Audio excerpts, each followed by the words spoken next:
আর সেই অপরাজিতা বিল আবার উঠে এলো, কারণ অপরাজিতা বিল 9 আগস্ট আরজি করে ধর্ষণ খুনের ঘটনার পরে বিধানসভায় আসে সেপ্টেম্বরে, রাজ্য সরকার আনে, তৃণমূল আনে, আর তারপরেও অপরাজিতা বিল আটকে আছে। কেন আটকে আছে এই প্রশ্ন তুলল তৃণমূল। ধর্ষণের মতো অপরাধের ফাঁসির সাজা, এমনই বিল নিয়ে আসে রাজ্য সরকার। গত বছর তা বিধানসভায় পাস হয়, নাম অপরাজিতা উইমেন অ্যান্ড চাইল্ড বিল। সেই বিল আইনে পরিণত হয়নি। অপরাজিতা উইমেন অ্যান্ড চাইল্ড বিলে ধর্ষণের অপরাধে ফাঁসির সাজা, ফাঁসির সাজার পাশাপাশি জরিমানার বিধানও রয়েছে। জরিমানার টাকায় নির্যাতিতাকে ক্ষতিপূরণ দেওয়া হবে। নির্যাতিতার মৃত্যু হলে তার পরিবার সেই টাকা পাবে। এই ধরনের অপরাধের বিচার হবে ফাস্ট ট্র্যাক কোর্টে। ধর্ষণের তদন্তে তৈরি হবে অপরাজিতার টাস্ক ফোর্স। দ্রুত তদন্ত শেষ করে বিচারের ব্যবস্থা করতে হবে। নির্দিষ্ট সময়ের মধ্যে তদন্ত শেষ না হলে শাস্তির মুখে পড়তে পারেন টাস্ক ফোর্সের সদস্যরা। কেন্দ্রের ভারতীয় ন্যায় সংহিতা এবং ভারতীয় সুরক্ষা সংহিতার বেশ কিছু ধারায় সংশোধনী আনা হয়েছে এই বিলে।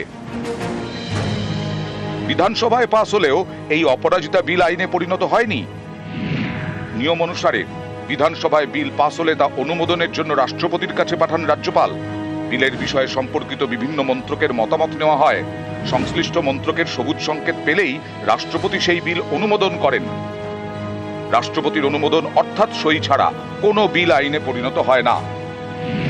অপরাজিতা বিলের সঙ্গে কেন্দ্রীয় স্বরাষ্ট্র মন্ত্রক জড়িত। জানা গেছে সেই মন্ত্রকেই অপরাজিতা বিলের ফাইল রয়েছে। তাদের পক্ষ থেকে এই বিল নিয়ে রাষ্ট্রপতি ভবনে কিছুই জানানো হয়নি। গত বছরের 9 আগস্ট আরজি করে মহিলা চিকিৎসকের ধর্ষণ খুন, এ নিয়ে চারদিক তোলপাড়। সেই পরিস্থিতিতে পশ্চিমবঙ্গ বিধানসভায় Aparajita women and child bill pass হয়। সেটা ছিল 23 সেপ্টেম্বর। এবার কসবার ল কলেজে ছাত্রীকে গণধর্ষণের ঘটনার পর ফের আলোচনায় অপরাজিতা বিল।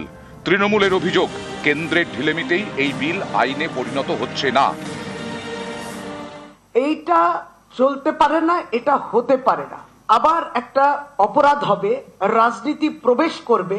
আসুন না আলোচনাটা এইভাবেই হোক যে অপরাজিতা বিল, যেটা আমাদের বিধানসভা, পবিত্র বিধানসভায় পাশ হয়ে গেছে 10 মাস আগে সর্বসম্মতভাবে, মেয়েদের পক্ষে বিল, অপরাধ হলে কঠিন শাস্তি, মৃত্যুদণ্ড হতে পারে।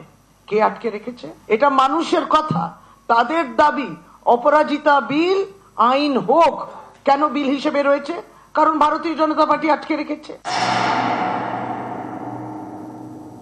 কিসের অপরাজিতা বিলের কথা বলছেন? আমরা বিধানসভার মধ্যেও প্রশ্ন তুলেছিলাম যে ফাস্ট ট্র্যাক কোর্ট এই ধরনের ঘটনার আজও কি সেগুলো কার্যকরী করেননি? এই ধরনের অত্যাচারিত নির্যাতিত মহিলাদের জন্য তার হোলিস্টিক ডেভেলপমেন্ট, তার যে ট্রমা হয়েছে সেটাকে আটকানোর জন্য ওয়ান স্টপ সেন্টার মাননীয় প্রধানমন্ত্রী করেছেন। আপনি এখানে কার্যকরী করতে দেননি, লাগু করতে দেননি। অপরাজিতা বিল জীবনেও আসবে না। যেখানে ভারতীয় ন্যায় সংহিতা রয়েছে, আপনি আলাদা করে পশ্চিমবঙ্গের জন্য আলাদা নিয়ম করবেন, তার জন্য আপনার বিচার দিতে অসুবিধা হচ্ছে। কাকে বোকা বানাচ্ছেন? নিউজ 18 বাংলা।